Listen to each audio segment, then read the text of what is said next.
चौथा पैगाम के तमाम दर्शकों का स्वागत है। बीती रात हमीदपुरा इलाके में एक डीपी में शॉर्ट सर्किट के चलते इस कारण एक भंगार की दुकान में भी आग लग गई। इस आग पर 8 दमकलों ने काबू पाया।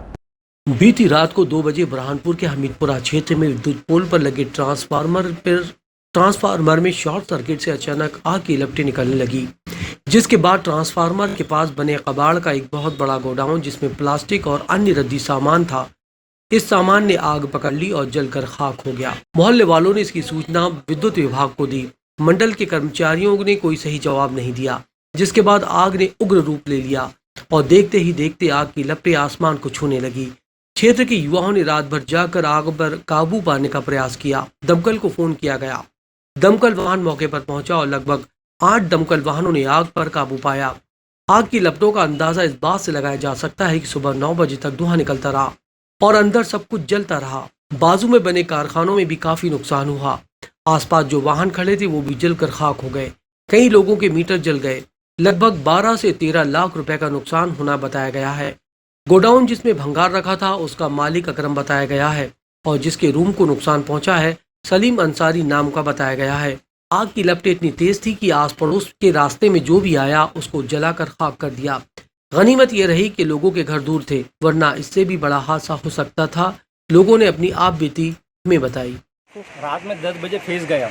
हमने बिजली वालों को फ़ोन लगाया और वो बिजली वाले जब आए बनाने के लिए तो उन्होंने ड्यू बनाया। अब ड्यू बनाने के बाद पीछे से चिंगारी निकल रही थी। मैंने उनको बताया कि भाई चिंगारी निकल रही है, तो उन्होंने कहा ये हर डिब्बे से चिंगारी निकलती है।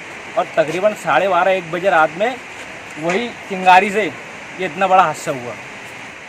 करीब ये अब वो तो आपको भंगार वाले जिनका गोडाउन है वही बता सकते हैं। 5 लाख तक के मेरा अंदाज है, 5-1 लाख का नुकसान हुआ होगा।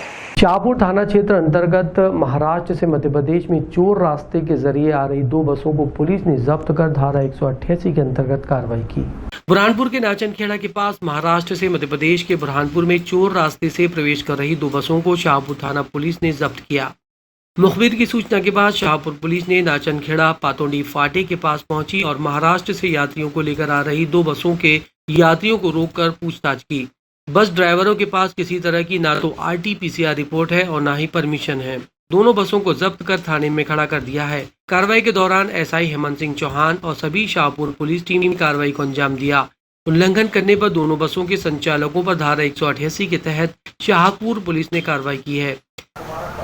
हमें कुछ समय से सूचना मिल रही थी कि जो है कुछ ऐसे रास्ते जहाँ पे हमारा फोर्स नहीं लगा है वहाँ से जो है महाराष्ट्र तरफ से जो बसें जहाँ मध्य प्रदेश राज्य में प्रवेश कर रही है, तो श्रीमान कलेक्टर महोदय के आदेश अनुसार जो है इन्हें प्रतिबंधित किया गया है।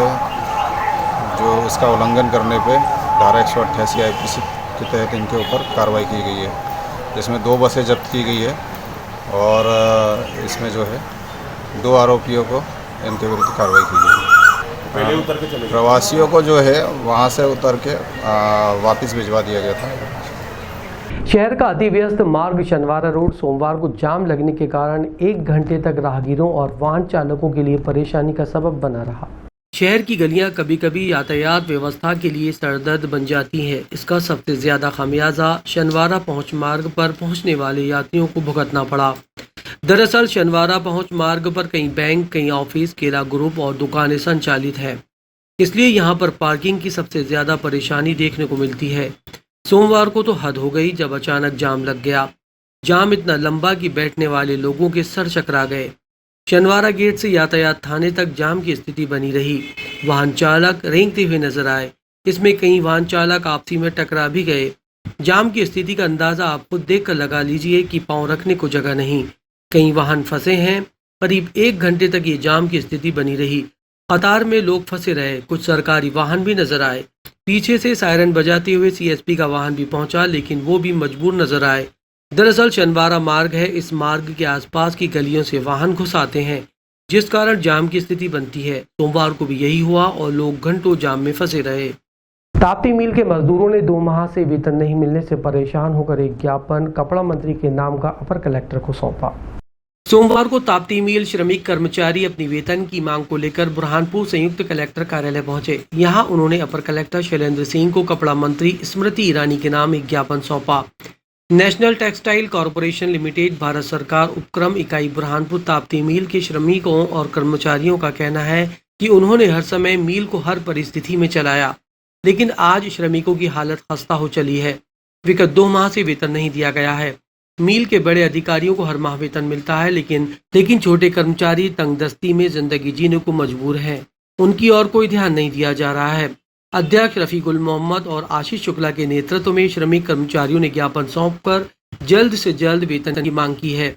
रफीक गुल मोहम्मद ने कहा कि लगभग 855 श्रमिकों और कर्मचारियों के वेतन 2 माह से नहीं मिले हैं। इसके बावजूद कर्मचारी लगातार अपना काम ईमानदारी से कर रहे हैं। उन्होंने समय पर वेतन दिया जाए, ये भारत सरकार की जवाबदारी है। ताप्ती मिल के समस्त कर्मचारी इकाइयों के पदाधिकारियों ने ज्ञापन देकर मांग की है, वरना आंदोलन किया जाएगा। आज जो है जितने ट्रेड यूनियन है ताप्ती मिल यूनियन में, ताप्ती मिल में जितने ट्रेड यूनियन है, इन सब ट्रेड यूनियनों के माध्यम से माननीय कलेक्टर महोदय को हमने ज्ञापन दिया है। पिछले 2 माह से लेबरों की पेमेंट वहाँ पे हो नहीं रही है। मिल चालू है, लगातार उनसे काम लिया जा रहा है, लेकिन महीने के महीने उनको वेतन नहीं दिया जा रहा है। गरीब परिवार है, उनकी आर्थिक स्थिति खराब हो रही है। हम माननीय कलेक्टर महोदय से निवेदन करते हैं और आशा करते हैं कि जो वहाँ पर मजदूर लेबर काम कर रही है उनको प्रति माह हर माह वेतन मिलना चाहिए। कितने लेबर काम कर रहे हैं अभी?